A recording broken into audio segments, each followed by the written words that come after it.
C'est l'une des conséquences de la loi anti-gaspillage. Depuis hier, vous le savez peut-être, le tri de vos biodéchets est désormais obligatoire. L'objectif est bien sûr de réduire le poids des déchets ménagers. Alors si vous n'avez pas de composteur ou vous n'avez pas la place pour en installer un, sachez-le, le Grand Nancy propose des solutions. Le reportage est signé Cécile Boisson et Stéphane Matuchet. Fabian réside depuis quelques mois place de la Croix de Bourgogne à Nancy. En tant que riverain, il a accès à ce point de compostage de quartier géré par les usagers eux-mêmes. Pour moi, personnellement, c'est important de faire le compost parce que c'est la rétribution de tout qu'on mangeait pour rétribuer à la terre. Ces composteurs de quartier sont encore peu nombreux dans l'agglomération, mais ils constituent une première réponse au tri des biodéchets obligatoires en 2024.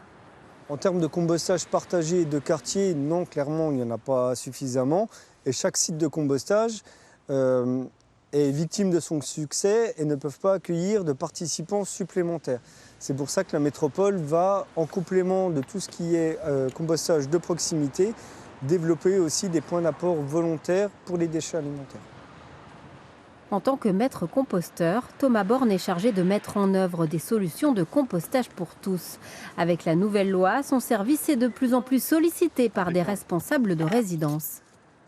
On va mélanger un petit peu, l'aérer. Il est très bien. Ici, le référent, c'est Wilfried, le concierge. Au quotidien, qu'est-ce que vous êtes amené à faire?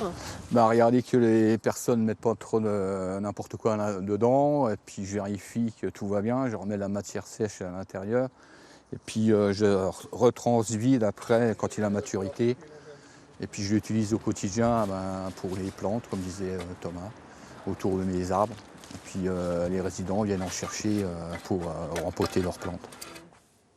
L'autre solution pour les personnes vivant en appartement, c'est un lombricomposteur comme celui-ci que se partagent Thomas et ses collègues. Donc, je vais nourrir mes petits vers qui se trouvent dans mon lombricomposteur avec mes déchets alimentaires. Ce sont les lombrics qui vont ensuite dégrader vos épluchures et autres coquilles d'œufs. Une solution inodore et pratique pour les espaces réduits. Comme toute pratique de compostage, ça ne sent pas mauvais du moment où on respecte quelques conditions, notamment apporter beaucoup de carton, 40% de carton. Pour 30 €, la métropole du Grand Nancy vous fournit le lombricomposteur, les vers et leur substrat, en plus de la formation. Vous pourrez même obtenir du thé de compost, idéal pour vos plantes d'appartement.